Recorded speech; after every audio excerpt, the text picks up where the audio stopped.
సంవత్సరం క్రితం ఒక సంఘటన జరిగింది. మా ఫైనల్ ఎగ్జామ్స్ దగ్గరకు వస్తున్నాయి. నేను చదువుకోవాల్సిన సిలబస్ ఇంకా చాలా ఉంది. నార్మల్గా మా స్కూల్ లైబ్రరీ ఈవినింగ్ 5 వరకు క్లోజ్ చేస్తారు. కానీ ఎగ్జామ్స్ ఉన్నాయని స్కూల్ మేనేజ్మెంట్ మిడ్ నైట్ వరకు ఓపెన్ చేయాలని డిసైడ్ అయింది. సో స్టూడెంట్స్ అందరికీ ప్రిపేర్ అవ్వడానికి చాలా టైం దొరుకుతుంది లైబ్రరీలో. కానీ మా ఇల్లు స్కూల్ నుంచి చాలా దూరం ఉంటుంది. అందుకే నేను చాలా కామ్గా పీస్ఫుల్గా ఉన్న లైబ్రరీలో మాత్రమే చదువుకోవడానికి ఇష్టపడతాను. ఇంకా ఎగ్జామ్స్ కూడా దగ్గరకు వస్తున్నాయి. మళ్ళీ ఇంటికి వచ్చి స్కూల్కి రావాలంటే చాలా దూరం అయితే ఉంటుంది. అందుకే నేను ఇంకా ఎగ్జామ్స్ ప్రిపరేషన్ కోసం నేను లైబ్రరీలోనే స్పెండ్ చేస్తున్నా. ఒకరోజు ఇంటి దగ్గర నుంచి 6 o'clock అయితే బయలుదేరా లైబ్రరీకి. అక్కడ చదువుకుంటూ టైం చూసుకోలేదు. నైట్ 10 o'clock అయింది. ఇంతకుముందు ఎప్పుడు నేను అంత నైట్ అయితే స్పెండ్ చేయలేదు. అప్పుడు టైం చూసేసరికి 10 అయింది. సో ఇంకొంచెం సిలబస్ ఉంది కదా, ఇంకా 2 chapters ఉన్నాయి, కంప్లీట్ చేసి ఇంటికి వెళ్దాం అనుకున్నా. నార్మల్గా నేను 8 o'clock వరకు ఇంటికి వెళ్ళిపోయేదాన్ని. బట్ ఈరోజు 10 అయింది. సో 8 o'clock వరకు కొంతమంది స్టూడెంట్స్ అయితే ఉండేవాళ్ళు. కానీ ఇప్పుడు ఒక్క స్టూడెంట్ కూడా లేరు. చాలా కామ్గా ఉంది. నేను మాత్రం చదువులో నిమగ్నమైపోయాను. ఆ సమయంలో ఒక శబ్దం.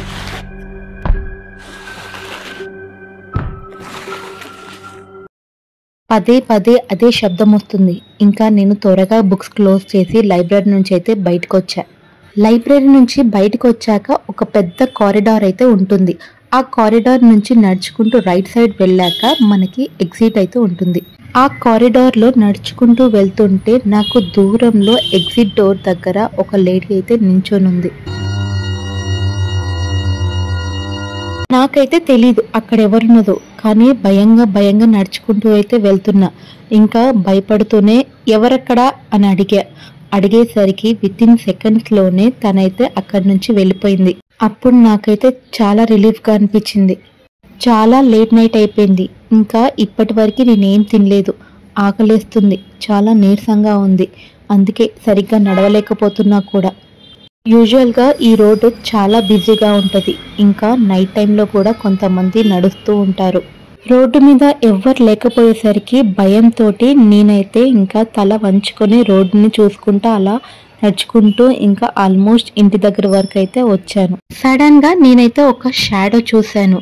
నా చుట్టుపక్కల ఎవ్వరూ లేరు. కానీ నాకు ఒక షాడో లాగా కనిపించింది.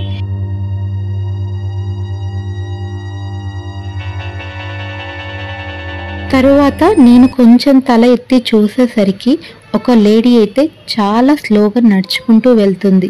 తను కొంచెం అంగవైకల్యం లాగా ఉంది. తన కాళ్ళు కొంచెం వెనక్కి, చేతులు ఏదో విరిగిపోయినట్టు. దగ్గరకు వచ్చేసరికి తన క్లాత్స్ అన్నీ కొంచెం డట్టీగా చాలా మురిగ్గా ఉంది. ఇంకా తన జుట్టు కోమ్ చేసుకోకుండా పిచ్చిగా ఓవరాల్గా ఒక వింత మనిషిలాగా అయితే కనిపించింది. నాకు నా మనసు చెప్తుంది ఇంకా దగ్గరగా వెళ్ళొద్దు, అక్కడే ఆగిపో అని. ఇంకా నా అడుగులు ముందుకు వేయకుండా అక్కడే ఆగిపోయా.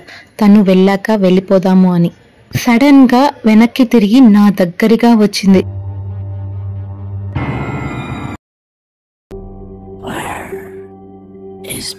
నేను షాక్లో ఉన్నాను. అసలు నా బ్రెయిన్ కూడా పనిచేయట్లేదు. తను ఏం అడిగిందో క్వశ్చన్ నాకు ఒక్క నిమిషం కూడా అర్థం కాలేదు.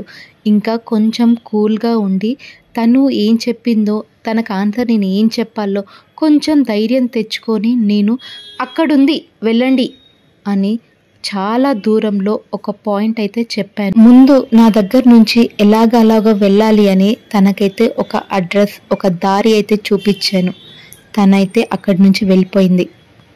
తనైతే ఇంకా చాలా దూరం పోయింది. ఇంకా నా కంటికి కనిపించినంత దూరం అయితే వెళ్ళిపోయింది. ఇంకా తను వెళ్ళిపోయాక భయంతో పరిగెత్తడం అయితే స్టార్ట్ చేశాను. ఇంకా తను మళ్ళీ అయితే కనిపించొద్దు అని చెప్పుకుంటూ ఇంకా నా బ్రెయిన్లో ఎలాంటి ఆలోచనలు పెట్టుకోకుండా పరిగెత్తుతూనే ఉన్నాను. అలా పరిగెత్తుకుంటూ ఎవరైనా హెల్ప్ చేస్తారా, ఒక కార్ కానీ, ఒక బైక్ కానీ, ఒక పర్సన్ కానీ ఉంటే చాలా బాగుండు అని అనుకుంటూ అలా పరిగెత్తుతున్నాను. కానీ మళ్ళీ సడన్గా అదే లేడీ అరుచుకుంటూ వచ్చింది.